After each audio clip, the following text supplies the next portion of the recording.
నూలులో శతాబ్దాల గౌరవం, పట్టు పరంపరకు ప్రతీక, సంప్రదాయానికి శాశ్వత చిరునామా సఖీ.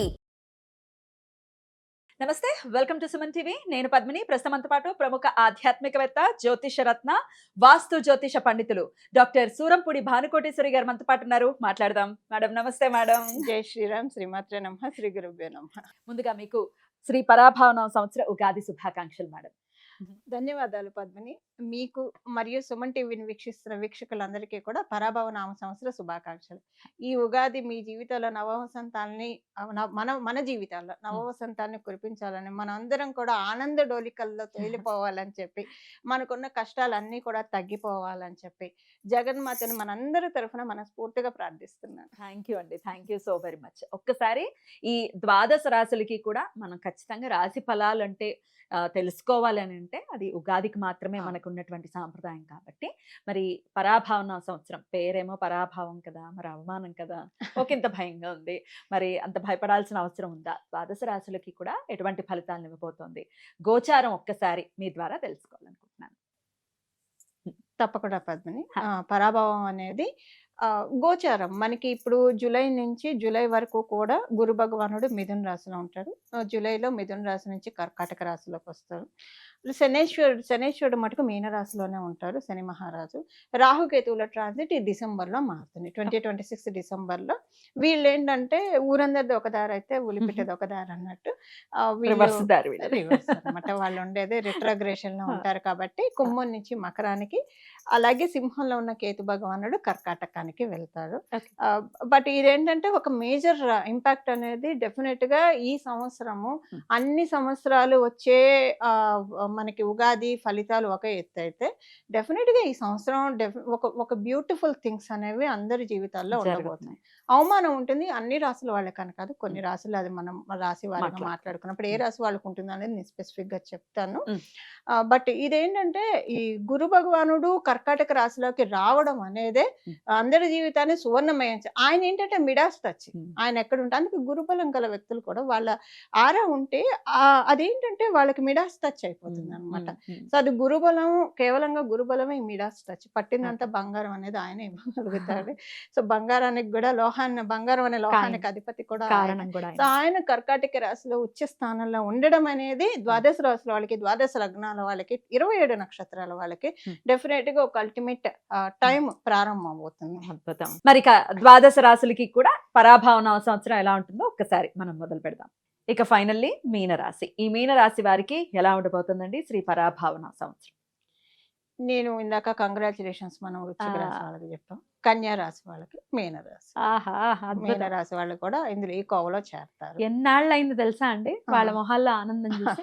ఏళ్ళనాడు శని మొదలైనప్పటి నుంచి మొదలు వీళ్ళకి అండి 1.5 year నుంచి పొలిటికల్ గా బాగా క్రష్ అయిపోతుంది మీనరాశిలో పుట్టిన వాళ్ళు. ఏంటి వై మీ ఆల్వేస్ అని అనుకుంటారు, ఖచ్చితంగా కరెక్ట్ అనుకుంటారు. క్రషింగ్ అనేది మామూలుగా లేదు. కానీ మీనరాశిలో పుట్టిన వాళ్ళ ఇది స్ట్రాంగ్ ఎబిలిటీ ఏంటంటే, అసలు వాళ్ళు ఎంత స్ట్రాంగ్ గా ఉంటారంటే వాళ్ళ ఆప్తులకు కూడా వాళ్ళు షేర్ చేయరండి ఇంత నలుగుతున్నారా అని. మరి అంటే అక్కడ వాళ్ళకి గ్రహస్థితుల్లో చంద్రుడు అంటే చంద్రుడు రాహువుతో ఎఫ్లిక్ట్ అయితే, అంటే చంద్రుడు ఉంటేనేగా మీనరాశి అవుతుంది. సో రాహుతో ఉంటే అప్పుడు చెప్పేస్తారేమో కానండి, రాహుకేతువులతో ఉంటే. బట్ మోస్ట్ ఆఫ్ 10% ఎప్పుడైనా కూడా జడ్జిమెంటల్ గా ఏది చెప్పకూడదు, 10 to 20% మినహాయింపులు ఉంటాయి. అలా తప్పించి 80% ఆఫ్ ద పీపుల్ చెప్పరు, తొందరగా చెప్పరు. ఆ రాసే చీకటి కదా మీనరాశి అనేది. ఇప్పుడు 12th హౌస్ అనేది ఇంకా ఏంటి, నిద్రాస్థానం అని చెప్తుంది. నిద్ర ఏంటి, రాత్రిపూట చీకటి అయితే. సో వీళ్ళకి అందుకని వీళ్ళకి వచ్చే ఏదైనా బాధ వస్తే వాళ్ళు అసలు తొందరగా చెప్పరు. కానీ 1.5 year లో చాలా ఎక్స్ట్రీమ్ ప్రాబ్లమ్ ఫేస్ చేసేసారు వీళ్ళు. ఎస్పెషల్లీ లేడీస్ వల్ల ప్రాబ్లమ్స్ ఉంటాయి మీనరాశి. ఇప్పుడు ఈ పాయింట్ మీనరాశి చూసే వాళ్ళందరికీ కనెక్ట్ అవుతుంది. ఆడవాళ్ళైనా మగవాళ్ళైనా, directly indirectly. Sometimes directly ఉండొచ్చు, సమ్ టైమ్స్ ఇండైరెక్ట్లీ ఉండొచ్చు. సో ఏదైనా కారణం ఉంటుంది. ఇప్పుడు ఇండైరెక్ట్లీ అంటే సపోజ్ ఇప్పుడు ఒక పర్సన్ కి పెళ్ళయింది, సో భార్యతో తోటి ఏమన్నా భార్యకి హెల్త్ ప్రాబ్లమ్స్ ఉంటాయి, అది కూడా ఇతనికి ప్రాబ్లమేగా. Definitely. ఇతను వెళ్ళలేడు, ఆ ఉద్యోగం సరిగ్గా చేయలేడు, ఇంట్లో బాధ ఉంటుంది. సో ఇది ఇండైరెక్ట్ ఇండైరెక్ట్. ప్రాబ్లం. సో ఒక్కొక్కసారి ఇండైరెక్ట్ గా వేరే వేరే రకాలుగా కూడా రావచ్చు. వీళ్ళ తల్లి గారు కావచ్చు, ఎవరైనా వీళ్ళు మాట్లాడిన మాటలు ఏమవుతుందిలే అని మామూలుగా ఇంకొకరికి చెప్పడం, అది ఆ తర్వాత ఈర్ష పెట్టుకొని వీళ్ళనేమన్నా ఇలాగ రకరకాలుగా ఉంటాయి ఇండైరెక్ట్ అని. అవునండి. తల్లి ఎప్పుడు కావాలని చేయరు, బట్ ఇండైరెక్ట్ గా ఇలా ఉండొచ్చు. సో ఇప్పుడు ఈ పాయింట్ అయితే డెఫినెట్ గా కనెక్ట్ అవుతారు. 1.5 year నుంచి చాలా నలిగిపోతూ ఉన్నారు. ఆరోగ్య రీత్యా కావచ్చు, మానసికంగా కావచ్చు, బాగా నలిగే రాసుల్లో మీనం కూడా ఒకటవుతుంది. మీనము కొన్ని రాసులు ఉన్నాయి, వృషభము, మీనము అండ్ మిథునము, ఇలా కొన్ని రాసులు ఉన్నాయి. వాళ్ళలో వీళ్ళొకళ్ళు ఫస్ట్ టాప్ కేటగిరీలో కూడా వీళ్ళు ఉన్నారని చెప్పడం ఆశ్చర్యపడు. ధనస్సు, మెయిన్ ధనస్సు. కాకపోతే ధనస్సుకి మీనంకి ఒక స్పెషాలిటీ ఏంటంటే గురుబలం బాగా ఉండడం వల్ల తట్టుకునే శక్తిని మటుకు బీభత్సంగా ఇస్తాడు గురు భగవానుడు, బాగా తట్టుకుంటాడు. ఇప్పుడు మనం ఈ ఇయర్ చూస్తే నేను కంగ్రాచులేషన్స్ ముందు అందుకే చెప్పాను, పంచమ స్థానంలో వీళ్ళ రాష్ట్రాధిపతి గురు భగవానుడు జూలైలో ఎప్పుడైతే ఎంటర్ అవుతున్నారో ఇహ అక్కడి నుంచి వీళ్ళకి ఒక కర్టన్ రైజర్ చక్కగా, అంటే చిన్నప్పుడు మనం సినిమాలకు వెళ్ళినప్పుడు ఒక కర్టన్ ఇలాగా చేస్తే అమ్మయ్య సినిమా షో మొదలైపోతుందని ఆనందం, అలా ఇప్పుడు వీళ్ళకి ఆనందకరమైన షో గురు భగవానుడు వేస్తున్నాడు, తెర తీస్తున్నాడు. ఒక ఆనందం అనే ఒక డ్రామాని చూపిస్తాడు, అది చూస్తారు. అంటే ఇదంతా కూడా డ్రామానే కదా, రంగస్థలం కాబట్టి. సో ఈ లౌకికంలో ఇప్పుడు దాకా కష్టం ఈ డ్రామా చూసేస్తారు, ఇప్పుడు ఆనందం అనే డ్రామాని ఆయన చూపిస్తాం. ఎన్నాళ్ళు ఉంటుంది ఇది? ఇది ఉంటుంది ఒక 1.5 year 2 years ఉంటుంది. అది ఎన్నాళ్ళు కంటిన్యూ అవుతుంది అన్నది వాళ్ళ జన్మ జాతకాన్ని బట్టి ఆధారపడి ఉంటుంది. సో ఒక కామెడీ మూవీ చూపిస్తున్నాడు, ప్రశాంతంగా ఉండొచ్చు, ఆనందం అంటే సంతోషంగా ఉంటారు అన్నమాట. కామెడీ మూవీ అంటే సంతోషం, అంతే కదా, ఒక చిల్ అవుతాం అన్ని మర్చిపోయి అలా చిల్ అయ్యే మోడ్ లో తీసుకెళ్తూ ఉన్నాడు. పంచమ స్థానంలో ఆయన ఉంటూ నవమ స్థానాన్ని చూడడము, అసలు మామూలుగానే గురు భగవానుడు కర్కాటక రాశిలో రావడం అందరికీ యోగప్రదం. ఈ గణేష్ యోగము బాగా ఉత్తమంగా యోగించేది వీళ్ళకి కూడా ఉంటుంది.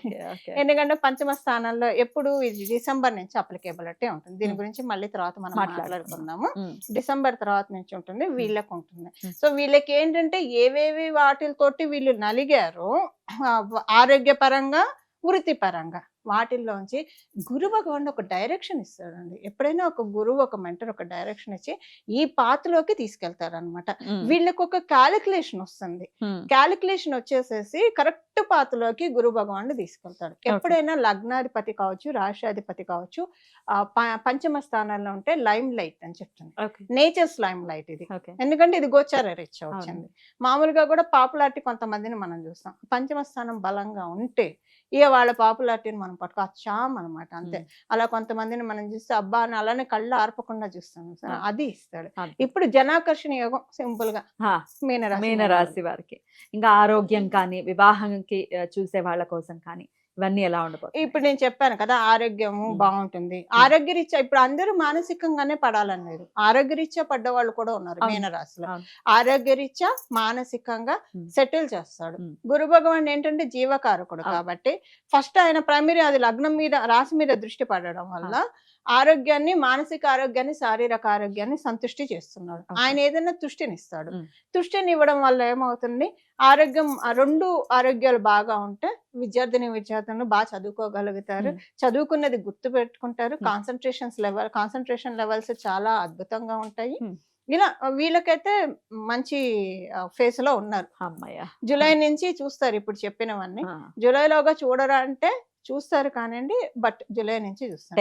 2025 స్టార్టింగ్ నుంచి వీళ్ళకి బాగా ఇబ్బందులు. 24-5 బిఫోర్ పర్వాలేదు, అంత ఇబ్బందులు లేవు. బట్ 2025 ఎంటర్ అయిన దగ్గర నుంచి ఎంటర్ ద డ్రాగన్ అన్నట్టు వీళ్ళ పరిస్థితులు అన్ని ఉన్నాయి. మారుతుంది, మారుతుంది, క్యాలిక్యులేషన్స్ మారుతున్నాయి. కొంచెం హ్యాపీగా ఉండొచ్చు, పెనంలో పడరు, పొయ్యిలో పడరు, ఒక ఫ్యాన్ కింద ఏసీ గదిలో హాయిగా కూర్చుంటారు. Happy life. ఇంకా మంచి శుభవార్త చెప్పారు మీనరాశి వారికి, అందుకు అభినందనలు తెలియజేస్తూ. అయినప్పటికీ ఆరాధన మనం వదలకూడదు కాబట్టి మీనరాశి వాళ్ళు ఈ సంవత్సరం పొడవునా కూడా ఏ ఆరాధన చేసుకోవాలండి? పరిహారం పద్మిని, ఈసారి ద్వాదశ రాశుల వాళ్ళకి, ద్వాదశ లగ్నాల వాళ్ళకి ఎప్పుడైతే శనైశ్వరుడు కుంభరాశిలో వచ్చారో అందరికి కామన్ రెమెడీ ఉంటుంది. ఇప్పుడు గురు భగవానుడు కర్కాటక రాశిలో రావడము, అవును. సో అందరికి కామన్ రెమెడీ ఉంటుంది. అందరూ గురుబలాన్ని పెంచుకోవాలి. మీ దాంట్లో గురుబలం ఉంటే ఉండొచ్చు గాక మళ్ళీ పెంచుకోవడము. సో అంటే మనకి ఏమన్నా వస్తాయంటే మనం ఏం కాదని చెప్పం కదా. ఇవాళ వండుకున్నాం అంటే బియ్యం బస్తా తెచ్చిస్తా అంటే ఈ పూట వండుకున్నాం అని ఎవరని చెప్పం కదా, పెట్టుకుంటాం కదా, రేపటికి ఉంచుకుంటాం కదా. అలా ఇది బాగా పనిచేస్తుంది. గురుమూర్తుల్ని ఆరాధించాలి. గురు రాఘవేంద్ర స్వామిని ఆరాధిస్తారా, మేధ దక్షిణమూర్తి స్వామిని ఆరాధిస్తారా, దత్తాత్రేయుని ఆరాధిస్తారా, సాయిబాబాని ఆరాధిస్తారా, ఎవరైనా సరే గురువులు మీరెవరినైతే, లేదా కృష్ణం వందే జగద్గురు అంట, కృష్ణ పరమాత్మని మించిన గురువులు. సో ఇలాగ ఆరాధిస్తూ అమ్మవారు గురుమూర్తి రూపంలో ఉంటుంది. గురుమూర్తి, గురుమాత, గోమాత, గుహజన్మము అని మనకి లలిత సహస్రనామంలో ఉంటుంది. సో గురుమూర్తి రూపంలో అమ్మవారు రాజశ్యామల అమ్మవారి రూపంలో, సరస్వతి అమ్మవారి రూపంలో మనకి ఉంటారు. వాళ్ళనైనా ఆరాధించవచ్చు. ఎక్కువగా ప్రతిరోజు స్నానం చేసిన వెంటనే ఇమ్మీడియట్ గా ప్రతి రాశి వాళ్ళు, ప్రతి లగ్నం వాళ్ళు, 27 నక్షత్రాల వాళ్ళు దేవుడికి ఎలానో పూజ చేసుకుంటాం. ఒక్క 5 నిమిషాలు మీ డేలో దక్షిణామూర్తి స్వామివారి వంక చూడడం అనేది ఒక ప్రాక్టీస్ గా పెట్టుకోవాలి, అలవాటు చేసుకోవాలి. మీ ఇప్పుడు జన్మ జాతకంలో గురుబలం లేని వాళ్ళకి ఇప్పుడు ఆ గోచారంలో అవకాశం ఇస్తుంది వాళ్ళు స్ట్రెంగ్ చేసుకోవడానికి. జూపిటర్ బలం అందరికీ కావాలి. జూపిటర్ బలం ఉంటే ఆయన కాపాడేది మామూలుగా ఉండదు, ఒక సపోర్ట్ అనేది దొరుకుతుంది. ఇంకా ఆయనకి ఎవరు అడ్డు కూడా చెప్పలేరు, ఎంత అడ్డు చెప్పినా ఈయన కాపాడేస్తాడు అంతే. ఎందుకంటే దేవదానాలకి యుద్ధం అయినప్పుడు ఎండ్ ఆఫ్ ద డే దానవులు ఓడిపోతారు, దేవతలు గెలుస్తారు. సో ఈ మన లైఫ్ లో ఉన్న ఈ దేవదానవ సంగ్రామంలోంచి మనము ఒక దానవులు అంటే కష్టాలు అనుకుందాం కాసేపు, కష్టాల నుంచి బయటపడి విజయాన్ని కైవసం చేసుకోవాలంటే దేవతా బలం కావాలి, గురు బలం కావాలి. సో దక్షిణామూర్తి స్వామివారి ఆరాధన ఎవరిదైనా ఆరాధన చేసుకోవాలి. వాస్తు పండితులు కూడా కాబట్టి మీరు ఒక ఇంట్లో ఖచ్చితంగా ఈ దిక్కున స్వామి పటం ఉండాలి అనేది ఏదైనా దిక్కుందా? అక్కడ మేము పెట్టుకుని ఖచ్చితంగా చూసే విధానాన్ని ఒక్కసారి చెప్తారా? చాలా మంచి ప్రశ్న తీసుకున్నారు. ఇప్పుడు ఈ ప్రశ్న చాలా ఆప్ట్, అందుకే మీరంటే అంటే కరెక్ట్ గా రైట్ టైంలో రైట్ ప్రశ్న అడుగుతారు. ఈ వాస్తు శాస్త్రం ప్రకారం మనం చూసుకున్నాం, మనకి వేదాల్లో అంటే పురాణాల్లో ఉన్న శాస్త్ర విషయం కూడా, ఇంట్లో ఉత్తరం గోడకి దక్షిణామూర్తి స్వామివారి బొమ్మ ఉంటే మంచిది. అంటే ఉత్తరానికి ఉంటాడు ఆయన, దక్షిణానికి చూస్తూ ఉంటాడు. దక్షిణానికి చూస్తే ఇప్పుడు మనం ప్రాక్టికల్ గా మాట్లాడుకుంటే మనం జనరల్ గా లౌకికంగా ప్రాక్టికల్ అనుకుంటాం. ఆత్మపరంగా ప్రాక్టికల్ గా మాట్లాడుకుంటే మనకి మళ్ళీ లైఫ్ చక్రంలో మనం పడకూడదు కదా. మనం బోల్డ్ అన్ని లోకాలు ఉన్నాయి, తప్పో లోకంలోకి వెళ్ళాలో లేదా ఏదో ఒక లోకంలో వెళ్ళాలి. అలా వెళ్ళాలంటే దక్షిణం వైపు వచ్చే దానికి మనం అడ్డుగోడ వేయాలి, అది మనతో కాదు. దక్షిణామూర్తి స్వామివారే. ఎప్పుడైతే మనం ఉత్తరం వైపు చూడడం అనేది మనం ఊర్ధ్వముఖంగా వెళ్ళడం, దక్షిణం వైపు చూడడం అనేది అధోముఖంగా వెళ్ళడం.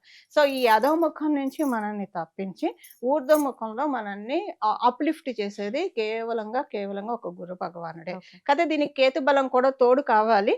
అందుకే దక్షిణామూర్తి స్వామివారిని నేను ప్రత్యేకించి అసలు మామూలుగా ఎవరికైనా ఇంట్లో ఉత్తరం గోడకుంటే మంచిది. నేను ఎందుకు చెప్తున్నానంటే ఆయన కాళ్ళ కింద అపస్మరుడు అనే రాక్షసుడు ఉంటాడు.